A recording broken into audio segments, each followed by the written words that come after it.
Hello everyone, welcome to Brain Shocks. तो इस video series में हम कर रहे हैं नीलेट के साइंटिस्ट सी और साइंटिस्ट डी के प्रीवियस ईयर क्वेश्चंस। मैंने 4 क्वेश्चन पेपर लिए हैं, 2 इस साल के हैं और 2 2019 के हैं। तो इन 4 पेपर के मैंने रीजनिंग, एप्टीट्यूड और बेसिक मैथ्स, ये 3 सेक्शन के क्वेश्चंस करवा रहा हूँ। और इसकी प्लेलिस्ट का लिंक आपको डिस्क्रिप्शन में मिल जाएगा, ठीक है। तो वहां से सारी वीडियोस आपको मिल जाएंगी। और रीजनिंग एंड बेसिक मैथमेटिक्स अभी तक कंप्लीट हो चुके हैं। एप्टीट्यूड के 2 पेपर के हो चुके हैं, अब 2 पेपर और बाकी हैं, ठीक है। तो ये जो पेपर है, ये पेपर है नीलेट का, जो लिया था ICERT के लिए 2019 में, और साइंटिस्ट सी, ठीक है। तो ये पेपर है, इसमें एप्टीट्यूड के हम 30 क्वेश्चंस करेंगे। तो फर्स्ट क्वेश्चन है कि log base e x plus log 1 plus x is equal to 0, then देखो log a plus log b किसके इक्वल होता है? log a इंटू बी, यानी कि x into 1 plus x equal to 0, ठीक है। हमें पता log 1 इक्वल टू 0 होता है, इसका मतलब x इंटू 1 प्लस एक्स, ये किसके इक्वल आएगा? 1 के। यहाँ पे x square plus x is equal to 1, तो x square plus x minus 1 equal to 0, option A, ठीक है। 62, if ratio of if ratio of areas of two squares is 9:1, ratio of their perimeter is, ये देखो simple है, अगर 3:1 ही आएगा, क्योंकि suppose करो ए है साइड, किसी की बी है दूसरे स्क्वायर की साइड, तो एरिया है A square divide by B square, ये है 9/1, ठीक है। पेरीमीटर का आएगा रेशियो 4a, पेरीमीटर 4a हो जाएगा और 4b हो जाएगा, ये हमें फाइंड करना है, मींस a/b फाइंड करना है हमें। तो यहाँ से a/b क्या आ जाएगा? दोनों तरफ स्क्वायर रूट 3:1, ठीक है। तो इसको तो सॉल्व करने की जरूरत भी नहीं है। नेक्स्ट क्वेश्चन है 63, factors of x square plus 4y² plus 4y minus 4xy minus 2x minus 8। तो या तो हम एक एक ऑप्शन देखें, और यहाँ फिर हम कुछ शॉर्टकट ऐसा है कि एक्स या वाई की वैल्यू पुट कर देते हैं। जैसे एक्स वाई की अगर मैं वैल्यू 0 0 पुट करूं तो -8 आएगा, बट बाकी 3 ऑप्शन में -8 आ रहा है, ठीक है। तो और अगर मैं 1 1 पुट करूं, तो देखो 1 1 पुट करने से इसका आंसर कितना आएगा? 1 - 2 और 6 -5 और ये आ जाएगा 1, तो इसका आंसर आ रहा है -5, ठीक है। इसका आंसर आ रहा है 2, और 2 -14 आएगा आई थिंक। ये 1 1 कैंसिल हो जाएगा, 2 1 -8 -7, ठीक है, -14। इसका 1 + 1 3 -4 -1 -1, और ये आएगा 2 2, तो इसका भी -5 आ रहा है आई थिंक। हाँ, इसका -5 आ रहा है, तो 1 1 में पुट कर सकते हैं। या तो हम एक्स को 0 पुट कर देते हैं। एक्स को 0 पुट करेंगे, यहाँ पे हमारे पास 4y² प्लस 4y माइनस 8 ये बन रहा है, ठीक है। तो इसका फैक्टर अगर बनाऊंगा मैं, 4y² plus 4y minus 8, 4 common आ गया, y² प्लस y माइनस 2, तो आ जाएगा, मल्टीप्लाई करके -2 आना चाहिए, प्लस करके 1 आना चाहिए, तो -2, तो y+2 y-1, ठीक है। ये फैक्टर बन गए। अब देखो कौन से ऑप्शन में अगर मैं x को 0 पुट कर रहा हूँ तो ये चीज बन रही है। देखो x को 0 पुट करूंगा ऑप्शन ए में, देखो क्या बनेगा। देखो बाहर 4 आ रहा है, तो इसमें से अगर मैं x को भूल जाऊं, -2 कॉमन निकालूं, तो y+2 बन रहा है, यस। और इधर इंटू -2 कॉमन निकालूं, y-2, सॉरी y-1, तो ऑप्शन ए बन रहा है मेरे हिसाब से इस। और बी में देखेंगे तो x निकालूंगा तो माइनस कॉमन निकालूंगा, y-2, तो y-2 तो है ही नहीं, तो ऑप्शन बी गलत। ऑप्शन सी में देखें, अगर x नहीं है, 2 कॉमन निकालूंगा तो y-2 बन रहा है, तो ये भी गलत है, ठीक है। बट इसमें प्रॉब्लम, मतलब क्वेश्चन में ये है कि ऑप्शन डी भी है, नन ऑफ दीज, ठीक है। तो हमें गारंटी नहीं है कि हमारा ऑप्शन ए सही है। हमने गलत सवाल तो गलत ऑप्शन तो उड़ा दिए, बी और सी, तो हम थोड़ा सा कंफर्म कर लेंगे। कि ए ऑप्शन सही है कि नहीं। ठीक है, तो बस क्या करना है, सिंपल, एक्स स्क्वायर कैसे बनेगा, एक्स इंटू एक्स, ये सही है। ठीक है, और 4y स्क्वायर कैसे बनेगा, 2y इंटू -2y, तो 4y स्क्वायर, ये भी सही है। ठीक है, कांस्टेंट हम देख लेते हैं, -4 इंटू 2 -8, ये भी सही है। ठीक है, इसके अलावा देखो 4y, y कैसे बनेगा, -2y इंटू 2, -4y, फिर -4 इंटू -2y प्लस 8y, तो ये बन गया 4y, ये भी सही है। ठीक है, एक्स वाई कैसे बनेगा, एक्स इंटू -2y यानी कि -2xy। ठीक है, और -2y इंटू एक्स, -2xy, बन गया -4xy। ठीक है, अभी चाहिए ओनली एक्स, तो एक्स इंटू 2x। ठीक है, -4 इंटू एक्स, -4x। ठीक है, तो यहां से ये बन गया, तो ऑप्शन ए सही है। बस यहाँ पे नन ऑफ दिस वाला हो तो वहां थोड़ा ध्यान रखना पड़ेगा, अदरवाइज जो हमने किया, एक्स को 0 पुट कर दो, या फिर एक्स और वाई की कोई ऐसी वैल्यूज पुट करें जिससे हमारे चारों ऑप्शन में जो वैल्यू है वो अलग अलग आए, तो क्वेश्चन हो जाएगा। ठीक है, अदरवाइज सब मिला के देखेंगे तो हो ही जाएगा। नेक्स्ट क्वेश्चन है कि an agent buys a TV set listed at 10,000 and gets 10% and 20% successive discounts. ठीक है, he spends 10% of cost price on transport, at what price should he sell the TV set earn profit of 10%। ठीक है, successive discount लिखा है यहाँ पे। इसका मतलब क्या है सक्सेसिव का, कि पहले मैंने कोई चीज लेने गया किसी दुकान पे, तो दुकानदार बोलता है कि आपको मैं 10% डिस्काउंट देता हूँ, तो कुछ कॉस्ट प्राइस होगा, कुछ अमाउंट आया होगा। फिर उसके बाद मैं बोलता हूँ कि नहीं नहीं, मुझे और डिस्काउंट चाहिए। बोला ठीक है, जो अमाउंट मैं अभी बताया आपको डिस्काउंट देके, इस पे आप 20% और डिस्काउंट ले लो। ठीक है, तो इसका मतलब ये है कि पहले मैंने 100 रुपए की कोई चीज है, बोलता है कि 10% डिस्काउंट पे दे दो 90, तो उसने मुझे 90 पे दे दी 10% डिस्काउंट देके, किस पे, 100 पे। अब 20% डिस्काउंट जो होगा सक्सेसिव का मतलब है कि वो, अब वो जो अमाउंट अभी बना है उस पे 20%, यानी कि 20% हो जाएगा 90 का 18, यानी कि 72। ठीक है, इसको बोलते हैं सक्सेसिव डिस्काउंट, या सक्सेसिव जो भी डिस्काउंट बोलेगा, या फिर लॉस प्रॉफिट जो भी रहेगा। ठीक है, तो अब ये 10,000 का टीवी है ना, तो उसको 2 डिस्काउंट मिल गए, तो इसका मतलब 10,000, उसको कॉस्ट प्राइस क्या पड़ा, उसको कॉस्ट प्राइस पड़ा 10,000, 10,000 1 -10%, फिर ये पड़ा 10% डिस्काउंट के बाद, फिर इसी पे फिर दोबारा 20% डिस्काउंट मिल गया। ठीक है, तो ये अमाउंट पड़ा उसको, इतने का टीवी पड़ा उसको, क्या जाएगा 9/90/100, 80/100। ठीक है, 2 कट गया, 7200। ठीक है, उसको 7200 का टीवी यहां तक एजेंट ने ले लिया। अब उसने क्या किया, he spend 10% of his cost price on transport. अब जितना उसको कॉस्ट प्राइस पड़ा, उतना उसका 10% उसने ट्रांसपोर्ट पे लगाया, तो ट्रांसपोर्ट पे लगाया उसने 720। तो उसको एक्चुअल कॉस्ट प्राइस, टोटल उसका खर्चा कितना हो गया, अगर मैं इसको कॉस्ट प्राइस सीपी डैश लिख दूं इसको, तो उसको जो कॉस्ट प्राइस रहा होगा वो सीपी डैश प्लस ट्रांसपोर्ट, यानी कि यह आ जाएगा 7,920, इतने रुपए इसका टोटल खर्चा हो गया। ठीक है, अब इसको क्या करना है, उसको 10% प्रॉफिट भी दिखाना है, मतलब प्रॉफिट चाहिए उसको। ठीक है, वो इतना पहले लेके आया, फिर ट्रांसपोर्ट पे खर्चा किया, तो उसको 7,920 उसका टोटल खर्चा हो गया। अब सेलिंग प्राइस कितना होता है, कॉस्ट प्राइस प्लस प्रॉफिट, तो इसका मतलब, और 10% प्रॉफिट है, तो इसका 7,920 प्लस 7,920 का 10%, यानी कि 7,920 इंटू 1 प्लस 10/100। ठीक है, तो 7,920 इंटू 110 डिवाइड बाई 100। ठीक है, तो ये आ जाएगा, तो 792 इंटू 11, ये आ जाएगा 8712। ठीक है, ऑप्शन सी।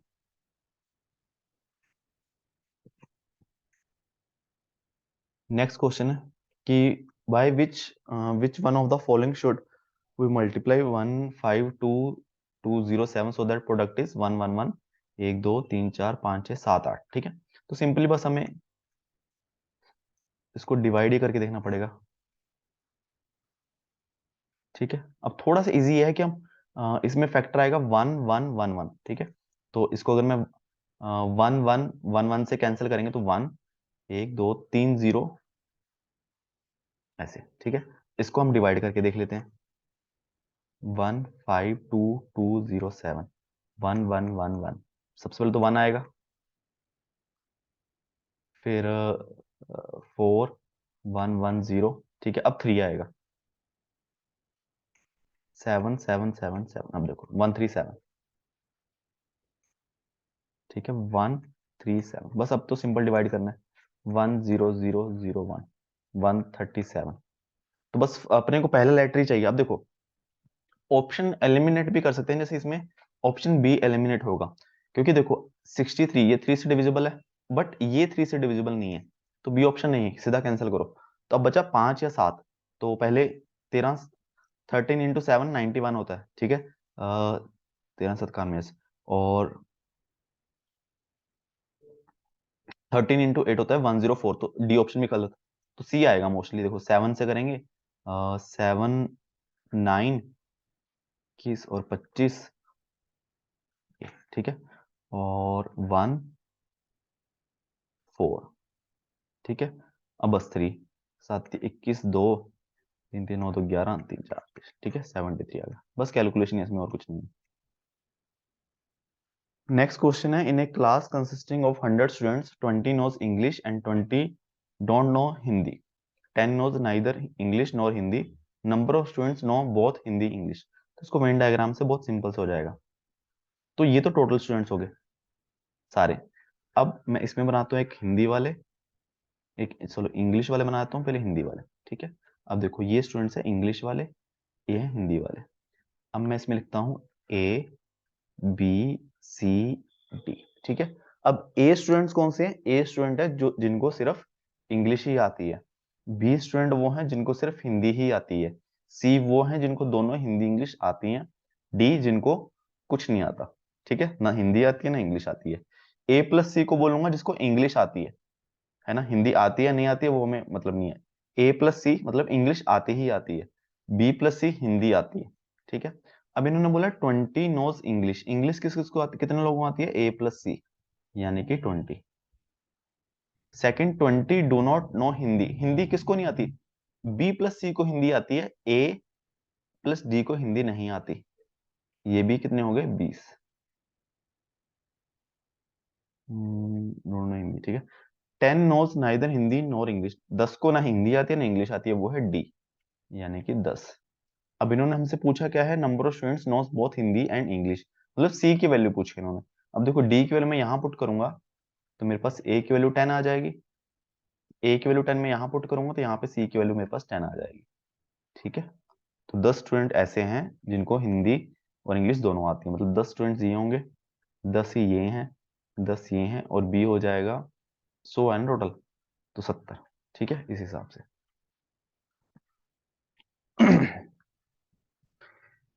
नेक्स्ट क्वेश्चन है, A and B start a business with initial investment in ratio 12:11, ठीक है। तो अगर मतलब मान लो 23 रुपए लगाए हैं, 23 रुपए में से 12 रुपए ए ने लगाए हैं, 11 रुपए बी ने लगाए हैं, and there annual profit was in ratio 4:1। If A invested the money for 11 months, be invested for, अब देखो जो प्रॉफिट का रेशो होता है यानी कि 4/1, वो डिपेंड करता है कि कितना अमाउंट लगाया है इनटू कितने टाइम के लगाया है। तो ए ने अमाउंट लगाया 12:11, तो 12 और 11 मंथ के लिए, ठीक है। बी ने 11 इंटू एक्स हमें फाइंड करना है, तो एक्स की वैल्यू कितनी आ जाएगी? 12/4, 3 मंथ्स, ठीक है। तभी अमाउंट उन्होंने ऑलमोस्ट बराबर लगाया था, बट प्रॉफिट देखो, क्यों? क्योंकि बी ने बहुत कम टाइम के लिए वो पैसा इन्वेस्ट किया, ठीक है।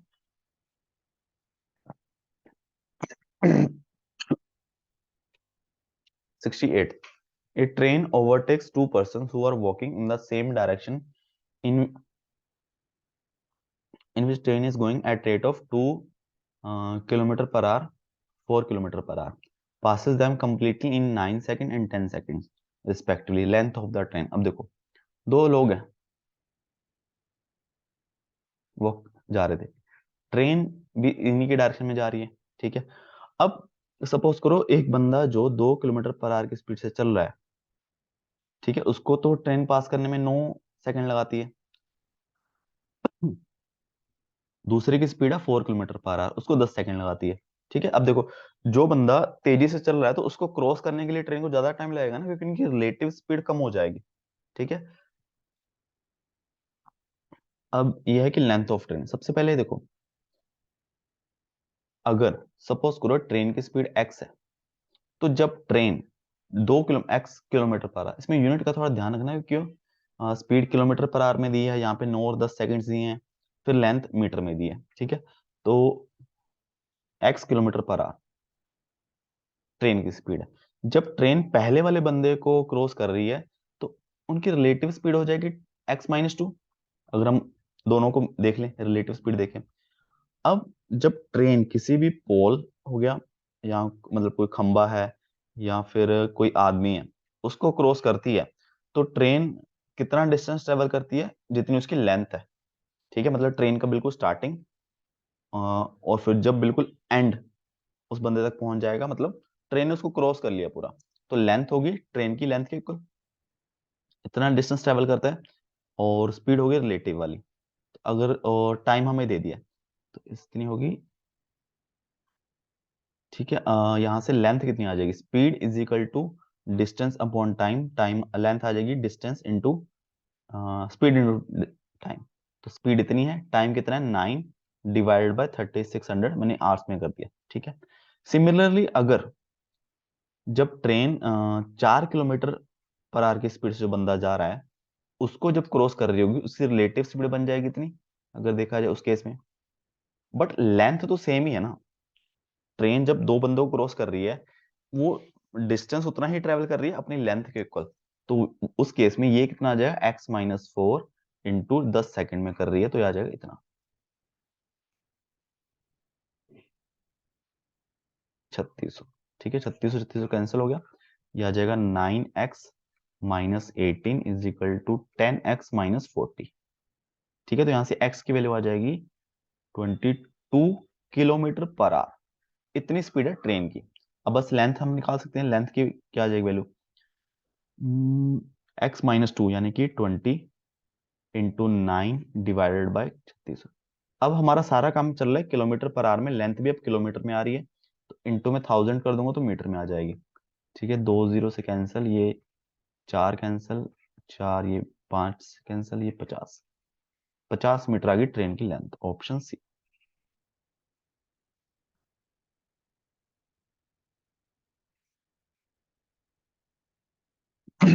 Next question, 4 milkman rented a pasture, A grazed a अच्छा A grazed 18 cows for 4 months, B 25 cows for 2 months, and C 28 cows for 5 months, and D 21 cows for 3 months. A share of rent is 360 and total rent of field, कोई pasture field होती होगी जो मतलब कोई 4 दूध वाले उन्होंने किराए पे ले लिया। अब ए ने 18 गायें रखी अपनी 4 महीने के लिए, सबने कुछ गायें रखी और कुछ टाइम के लिए रखी, ठीक है। तो किसी भी चीज का अगर अगर रेंट ले रहा होगा, वो किस पे डिपेंड करेगा कि भाई तुम कितनी गायें लेके आए हो और तुम कितने टाइम के लिए रख रहे हो, ठीक है, उस चीज पे डिपेंड करेगा। तो सपोज करो जो कॉस्ट रहेगा, कुछ तो कॉस्ट होगा, वो सपोज करो इन्होंने बोला है कि मैं x रुपीज, जो भी बंदा होगा जिसने रेंट पे दिया होगा, x rupees per cow per month, है ना। एक गाय को 1 महीने रखने का किराया आपका x रुपीज होगा, ठीक है। अब ए ने इसको 360 रुपए दिए, ए ने 18 काउ रखी 4 महीने के लिए, तो इट मीन्स ए का खर्चा होगा 18 इंटू 4 इंटू एक्स, ये आएगा 360, है ना। तो 4 ये क्या 90 और ये 5, ठीक है। तो यहां से हमारे पास किराया आ गया कि आपको 5 रुपए पर गाय पर मंथ देना है, ठीक है। अब टोटल रेंट देखो कितना आ जाएगा, तो वो आ जाएगा 18 into 4 into x 72x, plus B का किराया होगा 25 इंटू 2 50x, सी का 28 इंटू 5 यानी कि 140x, और डी का हो जाएगा 21 इंटू 3 63x, ये टोटल किराया हो जाएगा। ये सम कर लो, 2 3 5x 7 5 12 26 6 32 325 इंटू 5, ठीक है। 25 5 25 2 1 5 ये 15 और एक 16 1625, ठीक है। ये होगा टोटल किराया। नेक्स्ट क्वेश्चन है, sum of money amounts to 6690 after 3 years and 1 1.0035 after 6 years on compound interest. ठीक है, कोई मनी है, हमें नहीं पता, पी पी है। अब वो 3 साल में, हमें रेट ऑफ इंटरेस्ट नहीं पता कितनी हो जाती है, 6690। सिमिलरली यही मनी कितनी हो जाएगी 6 साल में।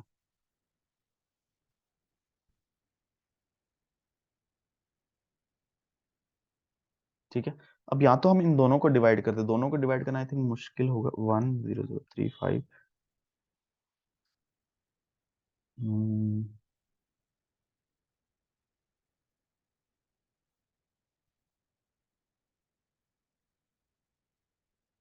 क्योंकि फिर हमें क्यूब रूट लेना पड़ेगा, वो थोड़ा मुश्किल हो जाएगा।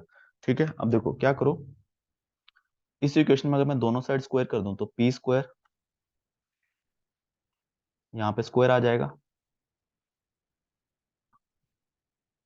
यहाँ पे 6 आ जाएगा और यहाँ पे स्क्वायर आ जाएगा। ठीक है, दोनों को डिवाइड कर दूं अगर मैं, तो मेरे पास बचेगा पी, ये कैंसिल हो जाएगा, 6690 इंटू 6690 डिवाइडेड बाय 10035।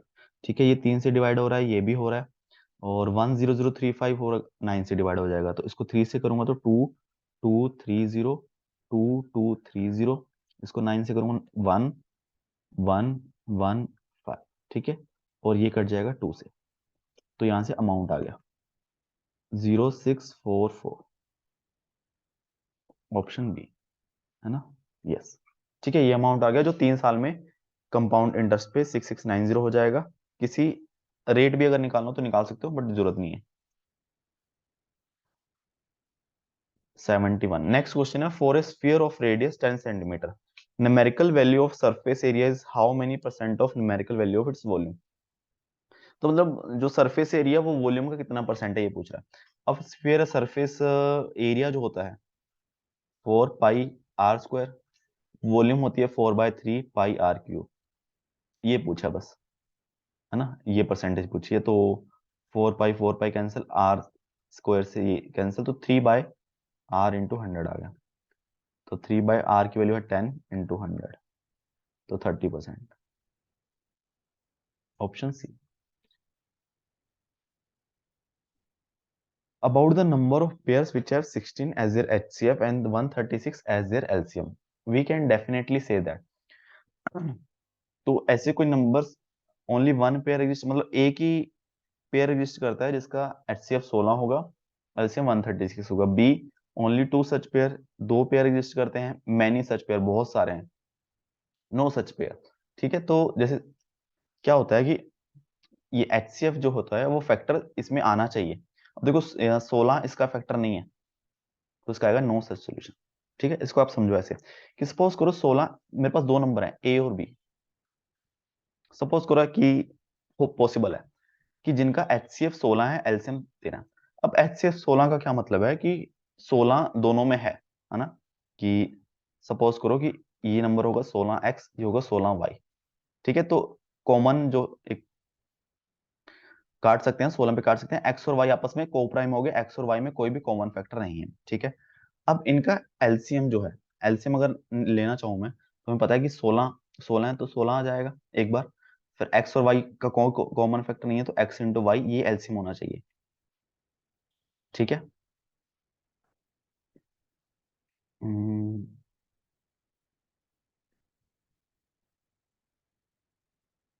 हाँ ये एलसीएम आ जाएगा। तो देखो, तो यहाँ से एक्स और वाई कितना आ जाएगा, 136 डिवाइड बाय 16, और ये कोई भी इंटीजर नहीं आएगा। ठीक है, तो यहाँ से आएगा, तो ये वही चीज यहाँ से है कि डिवाइड होना चाहिए, क्योंकि एक्स भी इंटीजर है, वाई भी इंटीजर है, ये भी इंटीजर आना चाहिए, बट ये फ्रैक्शन आ रहा है, तो ऑप्शन आएगा D. Next question 73, A and B can complete a task in 30 days when working together. ठीक है, 30 दिन में दोनों मिलकर काम कर देते हैं। After A and B have been working together for 11 days, B is called away, B चला गया, and A himself complete the task in 28 days। Had A been working alone, number of days taken by him to complete the task would have been। देखो, अब efficiency देखते हैं, suppose करो ए की efficiency है ए ही मान लो, कि मतलब ए काम करता है एक दिन में, या फिर एक्स मान लो, चलो ए एक्स अमाउंट ऑफ काम करता है एक दिन में। सिमिलरली बी क्या करता है, वाई अमाउंट ऑफ वर्क करता है एक दिन में, ठीक है। तो दोनों मिलके एक दिन में कितना काम कर देते हैं, एक्स प्लस वाई। और अगर वो 30 दिन पे काम करते रहे तो एक काम पूरा कर देते हैं। यही वो पहली लाइन में बोल रहा है कि 30 दिन में दोनों मिलके काम को पूरा कर देते हैं, ठीक है।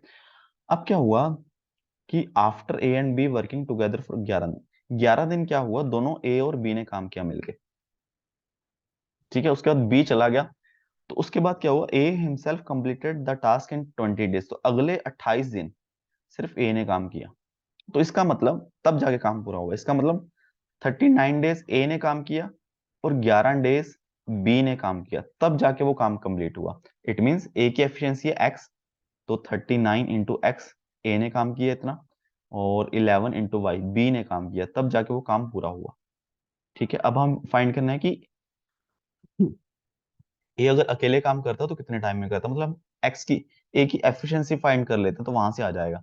तो similarly 30x plus 30y is equal to 1, x की वैल्यू फाइंड करनी है तो इसलिए मैं y को कैंसिल करना चाहूंगा, तो इसको मैं 30 से मल्टीप्लाई करता हूँ, इसको मैं 11 से, ठीक है। तो ये आ जाएगा 0 होती है 27, 2 1170 प्लस ये आ जाएगा 330, ये आ जाएगा 30, 11 से 330x प्लस 330y 11, ठीक है, minus minus minus 048x is equal to 19, x is equal to 19 divided by, ये आ गई ए की एफिशिएंसी, यानी कि ए इतना काम करता है एक दिन में, तो एक काम कितने दिन में करेगा, इसका बस उल्टा 1/x, 840 डिवाइड बाय 19, तो ऑप्शन आ जाएगा बी, ठीक है। Next question, Kamla got married 6 years ago, today her age is 1, या जो 5/4 times her age at that time marriage. तो सपोज करो आज की डेट में एज x है, मैरिज के टाइम x-6 होगी, तो बोलते हैं कि आज की एज जो है ऑब्वियसली ज्यादा ही होगी, तो 5/4 टाइम्स है कब की एज के, शादी की एज के टाइम, तो यहाँ से 4x is equal to 5x-30, और x की वैल्यू होगी 30। आज की डेट में उसकी उम्र कितनी है, 30, शादी के टाइम थी 24। पूछा क्या है, her sons age is 1/10 times of her age, son की, उसके सन की एज 1/10 टाइम्स है, तो कितनी होगी, 1/10, 30 का 1/10, 3, ऑप्शन बी।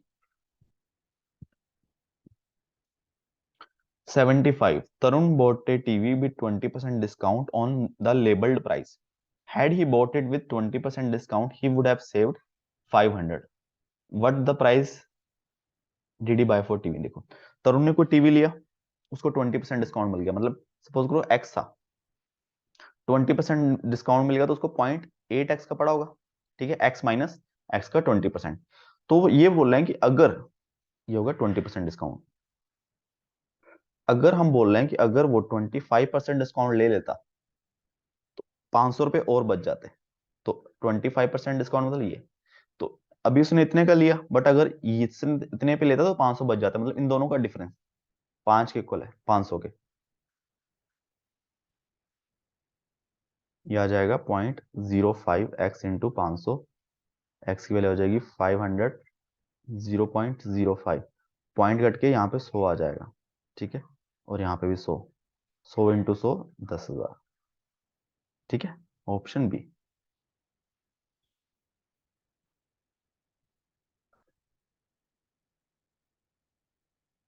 ये काफी अच्छा क्वेश्चन है कि A can contain a mixture of two liquids, A can, अच्छा ए कैन, कोई कैन है, A and B in proportional 5/5, 7/5, when 9 liters of mixture are drawn off, 9 litre mixer हमने निकाल लिया, the can is filled with B, फिर हमने सिर्फ B डाला, proportion of A and B becomes 7/9, how many liters of liquid A was contained by the can initially, ठीक है।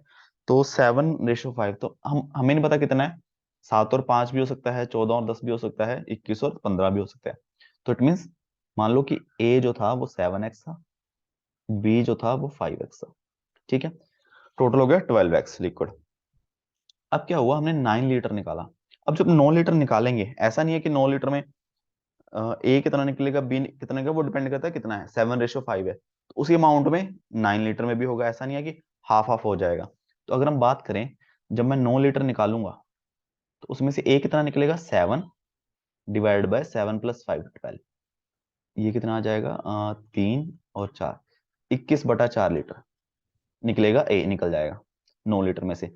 और सिमिलरली अगर मुझे ये चाहिए 15/4 लीटर निकलेगा बी। ठीक है।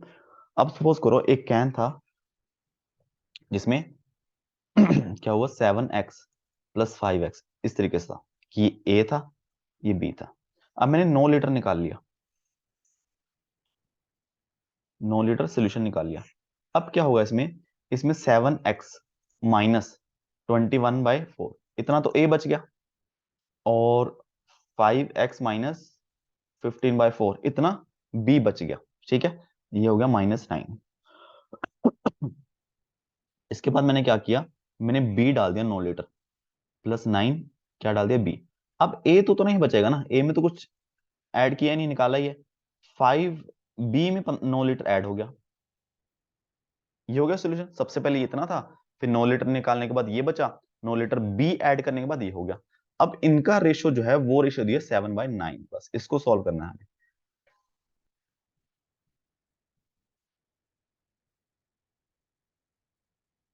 कि 7x - 21 divide by 4 divide by 5x, इसको सॉल्व करेंगे तो 9 × 4 = 36 -15 तो +21/4 = 7/9।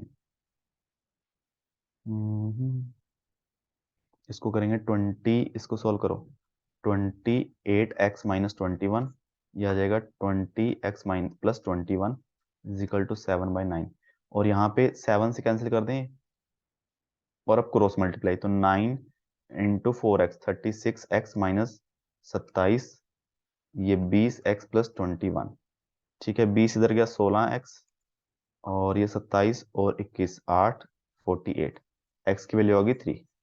ठीक है, हमसे पूछा क्या है कि ए कितना था, ए था 7x, x की वैल्यू 3, तो 21, 21 और ये 15, टोटल 36 लीटर था, ए था 21।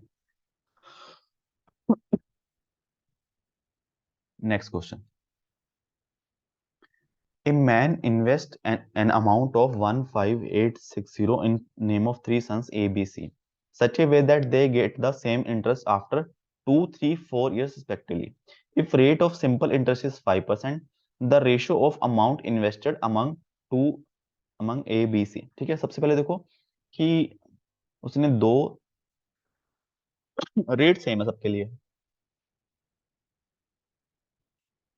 और इंटरेस्ट उनको सेम मिलना चाहिए। ठीक है, और क्या है सिंपल इंटरेस्ट, तो P × R × T। ठीक है, टाइम रेट सेम है, P × T कांस्टेंट होना चाहिए ना, तो P क्या होगा, T दे रखा है देखो। अब जिसने 2 और 4 देखो सिर्फ इसी से क्वेश्चन हो जाएगा। अब 2 और 4 है ना, तो जो ज्यादा टाइम के लिए दिया है इससे डबल टाइम के लिए रखा है, तो इसको प्रिंसिपल अमाउंट हाफ रहेगा इसका, तभी इनका इंटरेस्ट सेम आएगा ना। तो बस चेक कर लो कि जो इसका प्रिंसिपल अमाउंट है जिस 2 साल के लिए दिया है, इससे डबल होगा 4 वाले से। ठीक है, चेक करो ये डबल है इससे क्या, नहीं। 110 120 से डबल है क्या, नहीं। 1/10 1/20 का डबल है, यस। 1/110 इसका डबल है, नहीं। देखो सी आ गया। ठीक है, अगर आपको देखना हो कि P A into 2 × 5/100 = P B into 3 × 5/100 P B C into 4 × 5/100। ये तीनों इक्वल होना चाहिए ना, तो पहले 100 कैंसिल हो गया, 5 भी कैंसिल हो गया। ठीक है, तो पी और ए पी बी का रेशो कितना आना चाहिए, 3:2। ठीक है, चेक कर लेना यहाँ से ए और बी का, देखो यहाँ पे नहीं बन रहा, यहाँ पे 2:3 बन रहा है, सी में बन रहा है बस। ठीक है, 78 on dividing 50 into 2 parts such that their sum of their reciprocal is 1/12, तो मीन्स x + y जो है 50 को हमने 2 पार्ट में डिवाइड कर दिया, x और y में। ठीक है, अब इनका रेसिप्रोकल का सम यानी कि 1/x + 1/y किसके इक्वल आएगा, 1/12 के। ठीक है, या तो ऑप्शन से कर लो, नहीं तो इसको भी हम थोड़ा सा सिंप्लीफाई करेंगे, ये आएगा x + y divided by x y is equal to 1/12, और एक्स वाई किसके इक्वल आ गया 12 into x plus y. X plus y क्या है 50, तो 50 इंटू 12 600। बस यहीं से कर लो कि एक्स और वाई का सम 50 है, प्रोडक्ट 600 है। देखो प्रोडक्ट 600 सिर्फ ए में आएगा, बाकियों में तो 600 पॉसिबल ही नहीं है। 79, ये काफी इजी क्वेश्चन है कि ए की पावर एक्स, तो दोनों साइड log ले लेते हैं हम। तो x log a is equal to log b, है ना, पावर आगे आगे, तो यहां से x की वैल्यू आ गई log b by log a। ठीक है, सिमिलरली y की वैल्यू आ जाएगी log c by log b, और z की वैल्यू आ जाएगी log a divided by log c। और एक्स वाई जेड तीनों को मल्टीप्लाई करेंगे तो देखो log b कैंसिल हो जाएगा, log a कैंसिल हो जाएगा, log c कैंसिल हो जाएगा, तो ऑप्शन आ जाएगा सी, आंसर आएगा 1। ठीक है।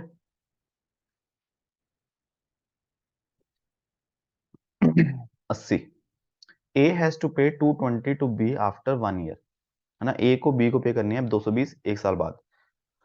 Be ask A to pay 110 in cash and defer the payment of 110 in 2 years. A B बोलता है कि तू एक काम कर, 110 रुपये मुझे अभी दे दे, 110 रुपये बाकी 2 साल बाद दे दियो। ठीक है, A agrees to it and counting the rate of interest at 10% per annum in this new mode of payment. तो क्या होगा? तो सबसे पहले तो ए को देने 220 एक साल बाद। ठीक है, तो इंटरेस्ट देखते हैं हमें, बस इंटरेस्ट क्या होगा। तो इंटरेस्ट जो आएगा,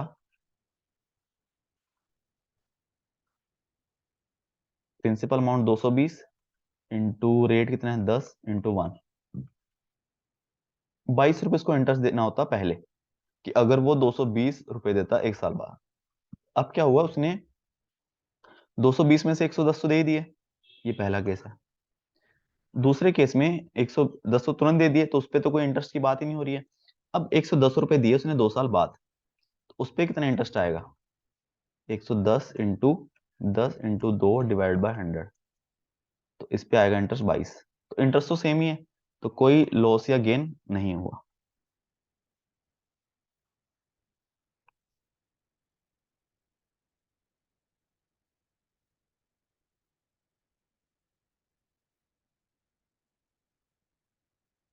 eighty one, A can finish A work in 12 days and B can do it in 15 days. After A had worked for 3 days, B also joined A to finish the remaining work. In how many days remaining work will be finished? ठीक है, तो अब देखो A की efficiency 12 दिन में काम करता है, तो A की एफिशिएंसी होगी 1/12, कि A एक दिन में 1/12 काम करता है, B वही एक दिन में 1/50। ठीक है, अब क्या हुआ, काम चला, सपोज करो A ने 3 दिन के लिए काम किया।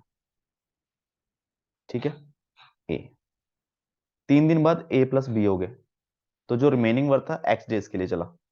ठीक है, अब देखो इसमें अगर देखा जाए, ए ने टोटल कितने दिनों के लिए काम किया होगा, x+3, और बी ने कितने दिन के लिए काम किया, ओनली x, क्योंकि पहले 3 दिन बी नहीं था, और काम पूरा हो गया, तो इसका मतलब x+3, ए ने x+3 डेज काम किया, और एक दिन में काम करता है 1/12, तो ए ने काम किया x/3 + 12, प्लस बी ने काम किया होगा x इंटू 1/15 इतना, तब जाके एक काम कंप्लीट हुआ। ठीक है, तो इसका एलसीएम लेंगे अगर हम 60, तो 12 5 5x प्लस 15 चौके 60, 4x इज इक्वल टू 1, तो 9x plus 15 is equal to 60,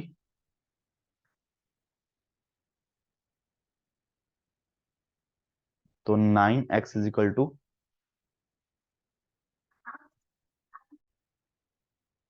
तो 9x is equal to 45, x की वैल्यू आ गई 5। ठीक है, तो इन्होंने देखो सवाल क्या है कि पूछा था रिमेनिंग वर्क कितने दिन में काम कंप्लीट हुआ, मतलब बी के ज्वाइन करने के बाद, वही तो हमने एक्स लिया था, वही 5 आ गया। ठीक है, और अगर हम टोटल देखें, टोटल 8 दिन लगे, बस ये चीज का ध्यान रखना है। बट देखो 8 ऑप्शन में है भी नहीं, तो कोई दिक्कत नहीं है। कई बार हो सकता है कि 8 ऑप्शन में हो, तब कंफ्यूजन हो जाती है कि हाँ कौन सा पूछा है, बट ये ध्यान रखना। Remaining 82, A general wishes to draw his 17420 men in form of solid square, तो उसको अपने बंदे खड़े करने हैं कि सॉलिड स्क्वायर में। कि स्क्वायर में खड़े हो बंदे, है ना, 16 बंदे तो ऐसे खड़े हो जाए, चार चार उसमें। Found solid square found that he has 5 men over, मतलब 5 बंदे उसके ज्यादा है, तो स्क्वायर कंप्लीट हो गया बट 5 बंदे बच गए। Number of man in the front row was, इसका मतलब क्या है कि अगर इसमें से 5 बंदे कम हो तब वो परफेक्ट स्क्वायर बन जाएगा, है ना। तो इसका हमें स्क्वायर रूट ही फाइंड करना है। तो इसका स्क्वायर रूट कैसे फाइंड करते हैं हम, जैसे पेयर बना लेते हैं, एक पेयर E1 बचा, तो 1 1 1 ऐसे, ठीक है। अब 74 उतारा और 1 का डबल 2। अब हम यहाँ पे एक ऐसा नंबर डालेंगे, जैसे कोई भी नंबर डालेंगे यहाँ पे तो उससे मल्टीप्लाई भी करेंगे, यानी कि जैसे मैं 1 रख रहा हूँ तो 21 × 1, 74 से कम होना चाहिए। तो 2 रखूंगा तो 44 आएगा, 3 रखूंगा तो 23 × 3 69, ठीक है। और ये बचेगा 5 2 4, ये आएगा 3, ठीक है। देखो यहीं से अपने ऑप्शन आ रहा है सी। और फिर आएगा 23 + 3 26। अब मैं कौन सा नंबर रखूं,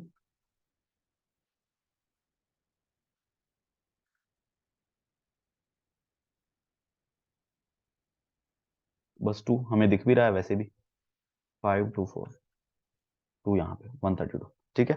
और ये भी है कि थोड़ा ऑप्शन से भी हम कर सकते हैं, कि जैसे हमें पता है कि 174 आया, जैसे पहला ही 1 आया तो ये दोनों ऑप्शन खत्म हो गए, ठीक है।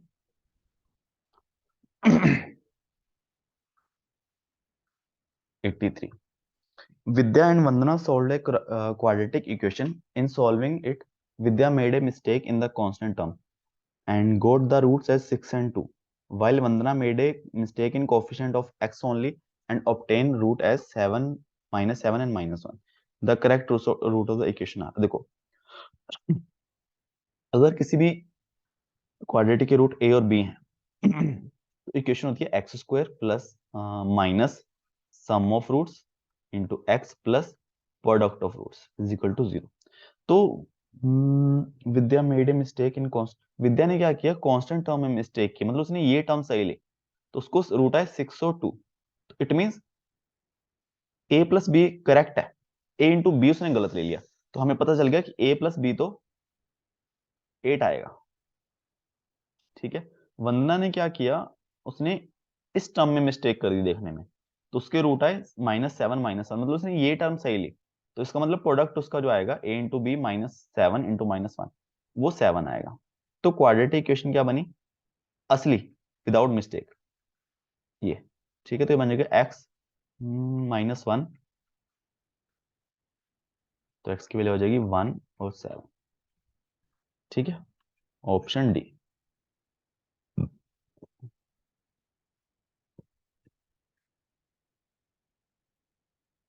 Next question, 1 liter of water is evaporated from a 6 liter of solution containing 4% of sugar. Percentage of sugar remaining in the solution is, अब देखो 6 लीटर वाटर है, 6 लीटर सोल्यूशन है, उसमें शुगर होगी 4% है, मतलब 6 का 4%, 24.24 लीटर, इतनी शुगर है, ठीक है। इसका मतलब पानी कितना हुआ, हम्म, अच्छा उसी पानी की जरूरत नहीं है। अब देखो 1 लीटर वाटर इवेपोरेट हो गया, ठीक है। अब सोल्यूशन बचा 5 लीटर, अब शुगर तो उतनी बची है ना, शुगर तो इवेपोरेट नहीं होगी। अब जो भी शुगर है वो 5 लीटर में है, पहले इतनी शुगर 6 लीटर में थी, 1 लीटर सोल्यूशन गया, सोल्यूशन में सिर्फ पानी ही उड़ा होगा ना। तो अब परसेंटेज पूछा, तो परसेंटेज होगा 0.24 डिवाइड बाय 5 इंटू 100, तो आ जाएगा 24/5, option C. 85th, if a train runs at 40 kilometre per hour it reaches its destination late by 11 minute, ठीक है। तो कोई उसकी स्पीड, कोई नॉर्मल स्पीड होती होगी तो सही टाइम पे पहुंचती होगी, बट अगर वो 40 पे जाती है, मतलब नॉर्मल स्पीड कुछ होगी उससे कम पे, तो 11 मिनट लेट होती है, ठीक है। बट अगर वो 50 पे जाती है वो 5 मिनट लेट होती है। करेक्ट टाइम क्या है टू कंप्लीट द जर्नी, अब देखो करेक्ट टाइम,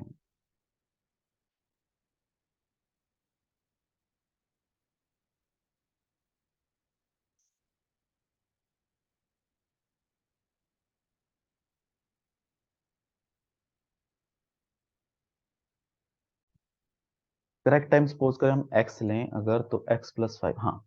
सो सपोज करो कि करेक्ट टाइम जो था, इसको जो नॉर्मल जो टाइम लगता है वो x मान लो, ठीक है। अब देखो डिस्टेंस कांस्टेंट है, ये चीज ध्यान रखना, बस ये देखना है जो भी ट्रेन वगैरह वाला क्वेश्चन हो, देखो कौन सी चीज कांस्टेंट है। Speed is equal to distance upon time, तीन चीजें हैं, एक चीज कांस्टेंट होगी, हम तो स्पीड इनटू टाइम को इक्वल रख देंगे। देखो पहले केस में क्या हो रहा है कि वो 40 किलोमीटर की स्पीड से जा रहा है, उसको टाइम लग रहा है 11 मिनट, लेट हुआ ना, नॉर्मल टाइम ये है x, तो उसको टाइम लगा 11 + x, ठीक है। और सेकंड केस में 50 की स्पीड से जा रहा है, उसको टाइम लगा 5 मिनट, लेट हुआ, यानी कि 5 + x। और डिस्टेंस तो d है, कांस्टेंट है, ठीक है, डिस्टेंस कांस्टेंट है। तो speed is equal to distance upon time, तो इसका मतलब डिस्टेंस कांस्टेंट है, स्पीड इनटू टाइम का प्रोडक्ट कांस्टेंट होना चाहिए। तो स्पीड, अच्छा मिनट में आ गया ना, हम्म, ठीक है, हाँ। तो स्पीड कितनी है 40, टाइम है 11 + x, मिनट है इंटू 60। और दूसरे केस में भी डिस्टेंस तो कांस्टेंट है, तो 5 + x डिवाइड बाय 60, ठीक है, 60 60 कैंसिल, और ये 0 कैंसिल, और यहाँ से 44 + 4x, यहाँ से 25 + 5x, तो यहाँ से x आ जाएगा 44 - 25, यानी कि 19, ठीक है। 19 मिनट उसका जो भी एग्जैक्ट टाइम रहता होगा ये था, इतने टाइम में पहुंचनी चाहिए थी, ठीक है। तो बस यही करना है, तीन चीजें, कौन सी चीज कांस्टेंट है वो ध्यान रखना बस। 86 on scale of map, 0.6 centimetre represent 6.6 kilometre, if the distance between two points on map is 80.5 centimetre, actual distance, देखो कोई मैप है, अब कोई, जैसे मैं यहीं पे बनाता हूँ, चलो ए है, बी ए है, इसके बीच में किलोमीटर 10 किलोमीटर है, ठीक है, वो उन्हें बना दिया, एक्चुअल में तो 10 नहीं होगा ना, एक्चुअल में तो कुछ 1 2 सेंटीमीटर ही है, ठीक है। तो उसी तरह मैप में, बट मैं बोल दूंगा कि यार नहीं, इतने सेंटीमीटर बनाए, तो उसका मतलब यह है कि 10 किलोमीटर मान लो उसको, है ना, कि 1 सेंटीमीटर यानी कि 10 किलोमीटर। उसी हिसाब से बोल रहा है कि जो 0.6 सेंटीमीटर है वो 6.6 किलोमीटर है, ठीक है। इट मीन्स अगर 1 सेंटीमीटर होगा तो 11 किलोमीटर, है ना। मैप पे 1 सेंटीमीटर कितना, 11 किलोमीटर को रिप्रेजेंट कर रहा है, ठीक है। तो 80.5 सेंटीमीटर कितने डिस्टेंस को रिप्रेजेंट कर रहा होगा, 11 × 80.5 किलोमीटर, यानी कि ये डी आ जाएगा 885.5 किलोमीटर, ठीक है। Next question, rate of interest on a sum of money is 4% per annum for first 2 years, पहले 2 साल के लिए, कि बोलता है मैं 4% लूंगा, ठीक है। और 6% per annum for next 4 years, अगले 4 साल के लिए 6%, ठीक है। Per annum for the period 8%, 2 4 6, इसके ऊपर जितना भी आएगा उसके बाद वाला वो होगा 8%, ठीक है। If the simple interest accrued by sum of total period 9 साल के लिए, ठीक है, 9 साल में, अब समझ आ गया 9 साल में क्या होगा, 2 साल पहले 4%, फिर 4 साल 6%, बाकी बचा 6 3, 3 साल होगा 8%, ठीक है। और इंटरेस्ट बना इतना, अब देखो सिंपल इंटरेस्ट, प्रिंसिपल अमाउंट हमें पूछा ना, प्रिंसिपल अमाउंट, हाँ, सम मान लो पी है, तो पहले 2 साल पे इंटरेस्ट लगा, पी इंटू आर हो गया 4, टी टाइम हो गया 2 साल, इतना इंटरेस्ट लगा पहले 2 साल में। फिर अगले 4 साल 6%, पी इंटू रेट 6% है, टाइम हो गया 4 साल डिवाइड बाय 100, फिर अगले 3 साल लगा 8%, ठीक है। ये तब आया सिंपल इंटरेस्ट कितना आ गया, 1120, ठीक है। और 1120, तो ये बचेगा 1120, ये आएगा 4 दूनी 8, 6 को 24, और 8 32, 8 3 24, 32 और 24 ना 56, हाँ 56, 56 p/100, तो p आ जाएगा 1120 इंटू 100 डिवाइड बाई 56, ये तो सीधा 2 से कट रहा है, तो 2000, ऑप्शन बी, ठीक है। 88, तो HCFO दिस, तो मतलब कॉमन फैक्टर हमें फाइंड करने हैं, ठीक है। सबसे पहले हम, ये हमें थोड़ा छोटा लग रहा है, इसके हम कॉमन फैक्टर बना सकते हैं कि x square plus x y minus two y square. ठीक है, माइनस करके 2y प्लस करके 1 है, तो x square plus 2xy minus x y minus 2y square. ठीक है, x कॉमन निकालेंगे तो x प्लस 2y है ना, माइनस हम इसमें क्या निकालेंगे, y कॉमन निकालेंगे तो x प्लस 2y। ठीक है, हमारे पास बचेगा x minus y x plus 2y। ठीक है, ये बच गया। ये दो फैक्टर हैं इसमें, तो यहां से ए ऑप्शन और डी ऑप्शन खत्म हो गया है ना। जब ये फैक्टर इसमें है ही नहीं तो उसमें हो चाहे ना हो, इसमें तो फर्क ही नहीं पड़ता, सिमिलर ना, एक्स माइनस 2y। अब बचा बी और सी, तो x माइनस वाई दोनों में, it means x minus y इसमें होगा ही होगा, है ना, क्योंकि ऑप्शन, दोनों जो ऑप्शन है हमारे इसमें बचा है। अब x प्लस टू वाई का देखना है, तो या तो हम क्या करें, इसको डिवाइड करके देख लें x प्लस टू वाई से। अगर डिवाइड हो गया तो ऑप्शन सी हो जाएगा, मतलब ये फैक्टर इसमें है। अगर नहीं हो रहा तो नहीं होगा। ठीक है, तो वैसा करके देख लो। और यहाँ फिर अगर x प्लस टू वाई इसका फैक्टर है, तो x की वैल्यू अगर मैं माइनस 2y पुट करूंगा तो ये जीरो आ जाना चाहिए, वो चीज भी चेक कर सकते हैं। ठीक है, वही कर लेते हैं मेरे हिसाब से। अगर x प्लस टू वाई इसका फैक्टर है ना, तो x प्लस टू वाई इसका फैक्टर है, तो x की जगह माइनस टू वाई पुट करूंगा तो ये जीरो के इक्वल आना चाहिए। ठीक है, तो इसको मैं पुट कर रहा हूँ, x की जगह माइनस टू वाई, तो आ जाएगा 4 इंटू -2y, तो -2y का क्यूब, तो -8y क्यूब, तो ये आ जाएगा -32y ऑफ क्यूब। ठीक है, और ये आ जाएगा 3x² y, x की वैल्यू -2y, तो 4, 4 थी 12, ये तो प्लस आ जाएगा 12y क्यूब। ठीक है, माइनस 9xy² तो x की वैल्यू -2y, तो प्लस 18y क्यूब, प्लस ये तो 2y क्यूब है। ठीक है, चेक कर लो, 32 -32 प्लस 12 -20, ये +20, इसमें है 0। ठीक है, ये आ गया आई थिंक।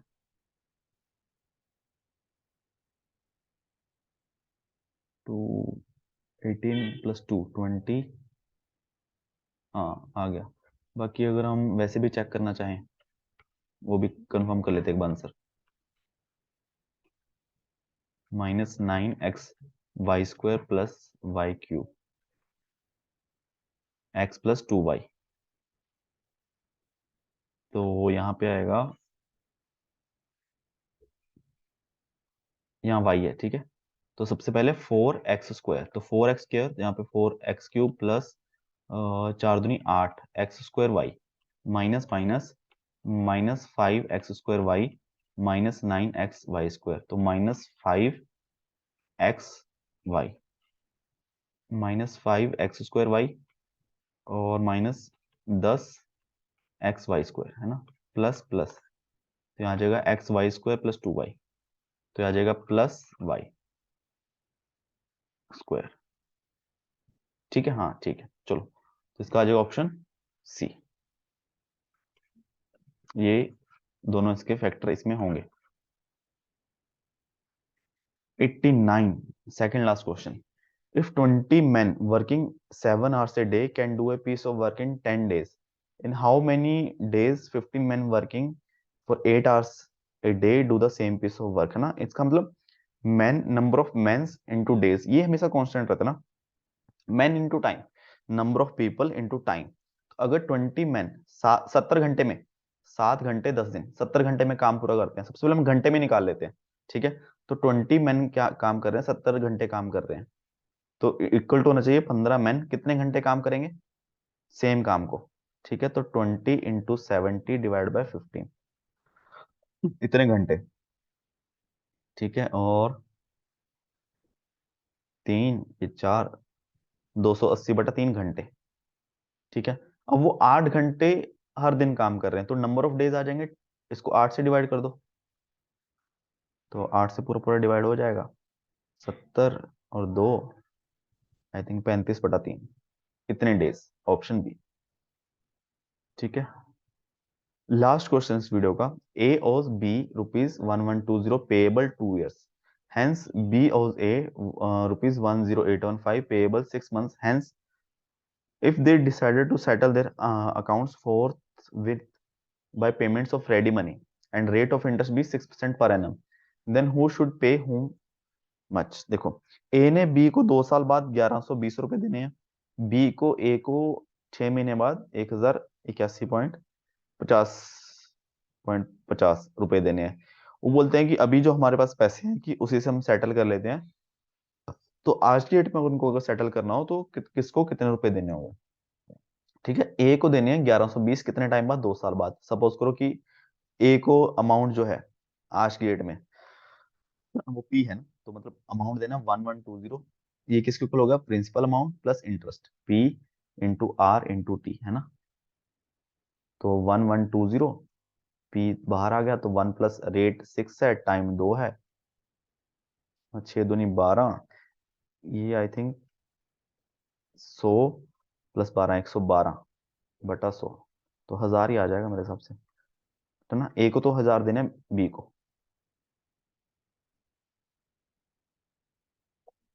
आज के डेट में, मतलब आज की डेट में 1000 देने हैं, वो 2 साल बाद 1120 हो जाएंगे। सिमिलरली बी को देने हैं, ए को 11 इतना, और पी 1 प्लस रेट 6 है, टाइम 6 महीने यानी कि हाफ। तो यहां से पी आ जाएगा 1081.5 इंटू ये 300 / 103। ठीक है, ये थोड़ा करना पड़ेगा कैलकुलेटर से, I think 1081.5 divide by 103, 110 10.5 into 100।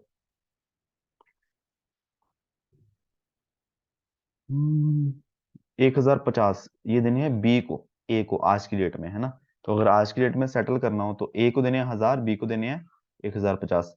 तो हु शुड पे, किसको पे करना पड़ेगा? बी को पे करना पड़ेगा कितना? 50 रुपए, ऑप्शन बी। ठीक है,